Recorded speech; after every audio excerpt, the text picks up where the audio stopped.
یہ کہانی حقیقت پر مبنی ہے اور جن خاتون کی حقیقی زندگی سے تعلق رکھتی ہے میں انہیں کی زبانی بیان کر رہی ہوں۔ کہانی میں اصلی ناموں کی جگہ فرضی نام استعمال کیے گئے ہیں۔ چلیے کہانی شروع کرتے ہیں۔ میں والدین کی اکلوتی اولاد تھی اور شادی کے 8 سال بعد پیدا ہوئی۔ خدا کی کرنی کہ میرے بعد بھی میرے والدین کی کوئی اولاد نہ ہوئی، جو میرا کوئی بھائی تھا اور نہ بہن۔ میں ہی والدین کی کل کائنات تھی۔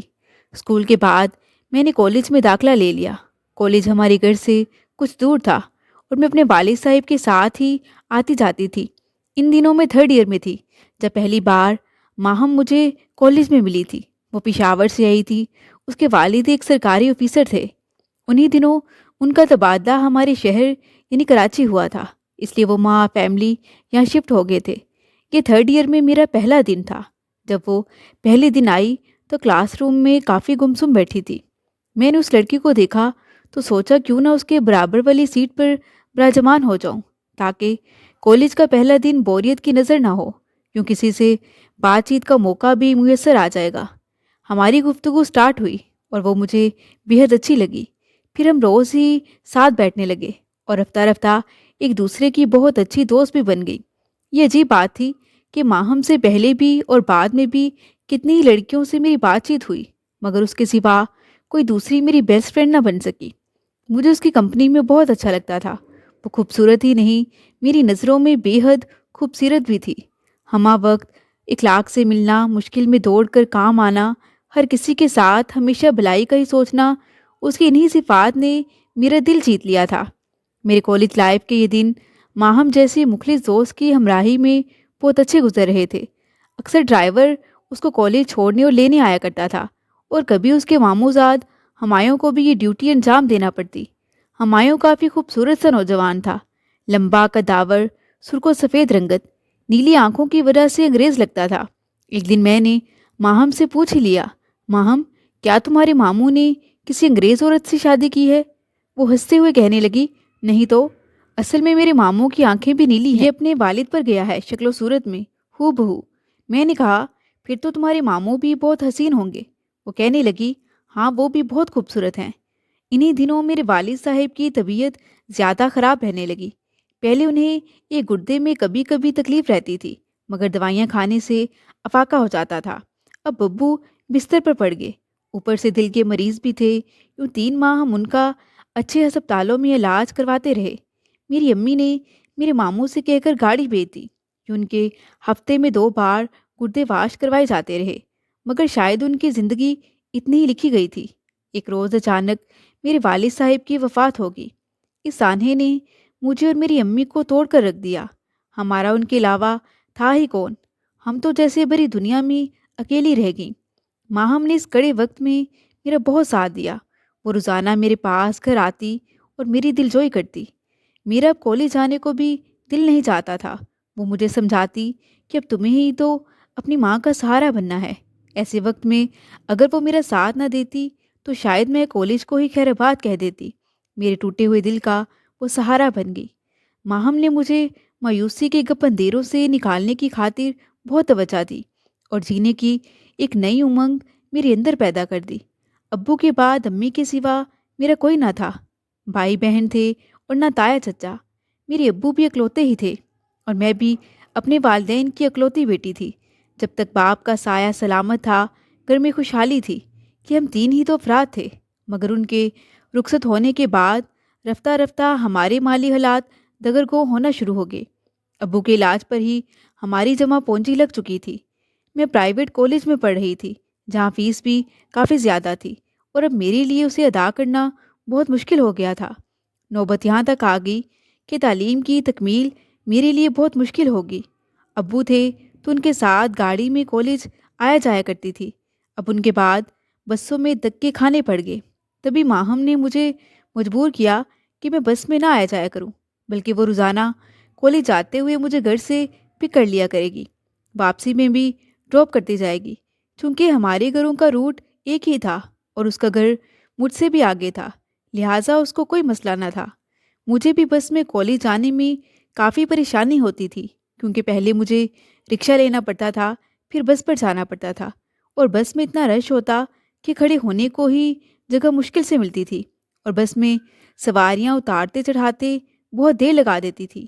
میں کئی بار یہ سوچ کر بھی ٹائم سے پہلے ہی نکلتی کہ آج تو ٹائم سے کالج پہنچوں گی، مگر پھر بھی یا تو وہ لوکل بس لیٹ ہو جاتی یا پھر اتنی دیر لگا دیتی کہ میں کالج سے لیٹ ہو جاتی۔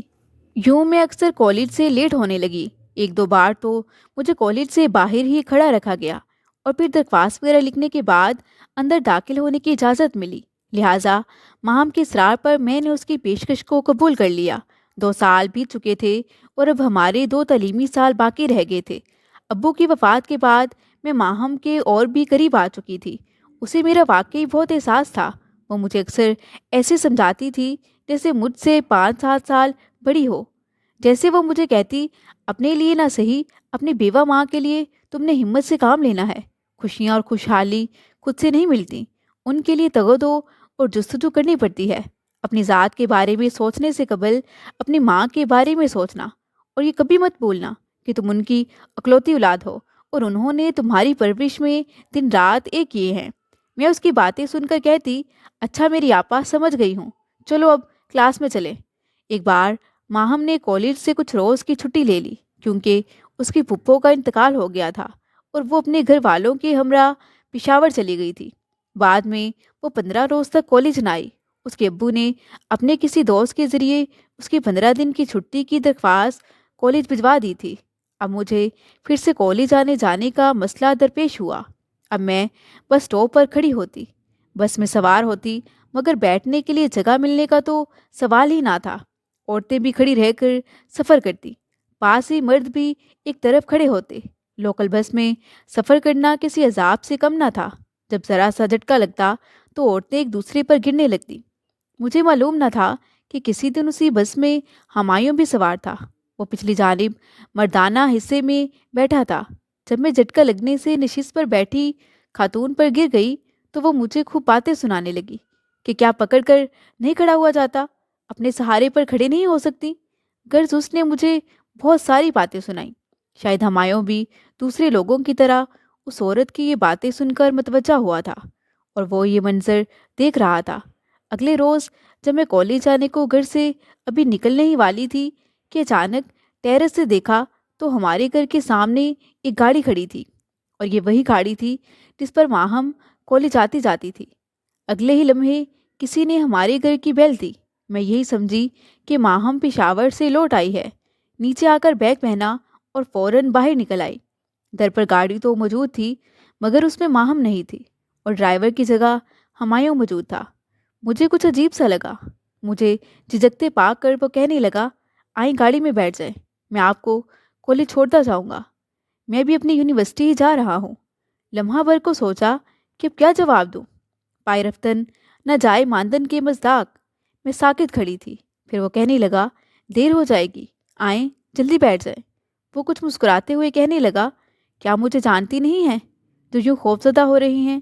میں پہلے بھی ماہم کے ہمراہ کئی بار اس کے ساتھ کالج جا چکی تھی۔ یوں ہمت کر کے گاڑی میں بیٹھ گئی۔ جب وہ گاڑی کو سڑک پر لایا تو میں نے پوچھ ہی لیا آپ کہاں جا رہے ہیں؟ وہ ہنستے ہوئے کہنے لگا پشاور، میں آپ کو پشاور لے جا رہا ہوں۔ ارے بھائی، ظاہر سی بات ہے کالج ہی جا رہے ہیں اور کہاں جاؤں گا؟ میں آپ کو آپ کے کالج ڈراپ کر کے اپنی یونیورسٹی چلا جاؤں گا۔ پہلے بھی تو ایسے ہی ہوتا تھا۔ اس کے بعد رستے پر ہم نے کوئی بات نہ کی۔ اس نے مجھے میرے کالج کے گیٹ پر ڈراپ کرتے ہوئے کہا میں چھٹی کے وقت لینے آ جاؤں گا، آپ ٹائم سے باہر آ جائیے گا، اور میرا جواب سنے بغیر ہی وہ آگے نکل گیا۔ اس روز کالج میں تمام وقت میں یہی سوچتی رہی کہ ماہم کے کزن کے ساتھ جو میرا کالج آنا جانا مناسب نہیں ہے، کیونکہ امی کو کیا خبر کہ گاڑی میں ماہم ہوتی ہے یا نہیں۔ اگر ان کو پتہ چل گیا تو بہت برا منائیں گی، اور ماہم بھی یقیناً یہی سوچے گی کہ اس کی غیر موجودگی میں اس کے کزن کے ساتھ کالج آتی جاتی تھی۔ چھٹی ہونے پر جب میں گیٹ سے باہر نکلی تو ہمایوں پہلے سے موجود تھا۔ خیر، میں اس کے ساتھ بیٹھ گئی، مگر یہ ضرور سوچا کہ ماہم سے ایک بار اس بارے میں بات ضرور کروں گی، کیونکہ یوں وہ آ کر نہ جانے میرے بارے میں کیا سوچتی۔ میں نے ہمایوں سے کہا کہ آپ مجھے اس جگہ کا فون نمبر دے سکتے ہیں جہاں پشاور میں ماہم رہ رہی ہے، مجھے اس سے بات کرنی تھی۔ وہ کہنے لگا ہاں کیوں نہیں۔ اس نے مجھے وہ نمبر دیا اور کہا یہ اس کے والدین کے گھر کا نمبر ہے،